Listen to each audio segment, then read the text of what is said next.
Hello दोस्तों, मैं हूँ डॉली। Let's go. एक लड़की जिसने सपने देखे थे चांद छूने के, एक अभिनेत्री जिसकी आंखों में ग्लैमर था पर किस्मत में था अंधेरा, एक प्रेम कहानी जो बनी एक देश की सनसनी। ये कहानी है मोनिका बेदी की। मोनिका बेदी का जन्म 18 जनवरी 1975 को पंजाब के होशियारपुर जिले के छोटे से गांव चब्बेवाल में हुआ। जब मोनिका छोटी थी तब उनका परिवार नॉर्वे चला गया बेहतर भविष्य की तलाश में। वहीं मोनिका बड़ी हुई, पढ़ाई की और धीरे धीरे उसके मन में एक सपना पलने लगा, फिल्मों की दुनिया में चमकने का। नॉर्वे की ठंडी गलियों में पली बड़ी मोनिका अब मुंबई की चकाचौंध में कदम रखना चाहती थी। उसके हौसले बुलंद थे। उसने एक्टिंग सीखी, ऑडिशंस दिए और फिर मिला पहला ब्रेक, ताजमहल 1995 फिल्म से। मोनिका की खूबसूरती और मासूमियत ने लोगों का ध्यान खींचा। 90 के दशक में उन्होंने कुछ फिल्मों में काम किया, सिर्फ तुम, झांझर, प्यार, इश्क और मोहब्बत जैसी फिल्में। वो भले ही टॉप एक्ट्रेस ना बन सकी, लेकिन इंडस्ट्री में उनका नाम जरूर बनने लगा था। लेकिन इसी दौरान उनकी जिंदगी ने एक ऐसा मोड़ लिया जिसे उन्होंने कभी सपने में भी नहीं सोचा होगा। साल था 1999। मोनिका की मुलाकात हुई एक ऐसे शख्स से जो अंधेरे की दुनिया का बादशाह था। अबू सलेम, भारत के मोस्ट वांटेड गैंगस्टर्स में से एक, अंडरवर्ल्ड डॉन दाऊद इब्राहिम का सबसे करीबी आदमी। मुंबई ब्लास्ट 1993 में उसका नाम आया और तब से वो फरार था। कहते हैं अबू सलेम ने मोनिका को अपना दिल दे दिया और मोनिका शायद प्यार में अंधी हो गई। कुछ लोग कहते हैं कि उसने मजबूरी में अबू सलेम का साथ दिया, कुछ कहते हैं कि वो जानबूझकर उसकी जिंदगी का हिस्सा बनी। सच्चाई क्या थी?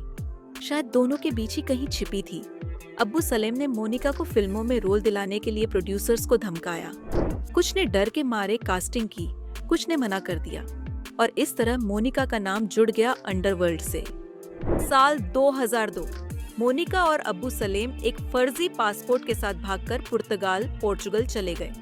सोचा था कि भारत की पुलिस, सीबीआई कोई उन्हें नहीं पकड़ पाएगा, लेकिन 2002 में पुर्तगाल पुलिस ने दोनों को गिरफ्तार कर लिया। दोनों को भारत वापस लाया गया। मोनिका पर फर्जी डॉक्यूमेंट्स का केस चला। उसने जेल की सलाखों के पीछे कई साल बिताए। करीब 4 साल की सजा काटने के बाद 2007 में उसे बेल मिली। मोनिका की जिंदगी का सबसे अंधेरा दौर पीछे छूट चुका था, लेकिन समाज की नजरों से निकल पाना आसान नहीं था। तब मोनिका ने एक नया रास्ता चुना, रियलिटी टीवी का। 2008 में वह बिग बॉस सीजन 2 में नजर आई। लोगों ने उसे फिर से देखा, सुना और जाना। धीरे धीरे मोनिका ने टीवी सीरियल्स की ओर रुख किया। सरस्वती चंद्र, संतोषी माँ जैसे धारावाहिकों में उन्होंने निगेटिव किरदार निभाए और एक नई पहचान बनाई। आज भी बहुत से लोग सवाल करते हैं, क्या मोनिका बेदी सिर्फ एक प्यारी लड़की थी जो एक गैंगस्टर की मोहब्बत में फंस गई, या फिर वो जानती थी कि वो किस आग से खेल रही है? मोनिका ने हमेशा यही कहा, मैंने प्यार किया, गलती की और सजा भी भुगती। अब मैं एक नई जिंदगी जीना चाहती हूँ। आज मोनिका बेदी लाइमलाइट से दूर हैं, सोशल मीडिया पर बहुत एक्टिव नहीं है, लेकिन उनकी कहानी आज भी लोगों को हैरान करती है, रुला देती है और सोचने पर मजबूर करती है कि एक लड़की जो बॉलीवुड की चमक में अपना नाम बनाना चाहती थी, वो कैसे अंडरवर्ल्ड की गलियों में खो गई।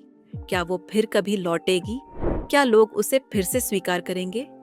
शायद यही है मोनिका बेदी की अधूरी कहानी।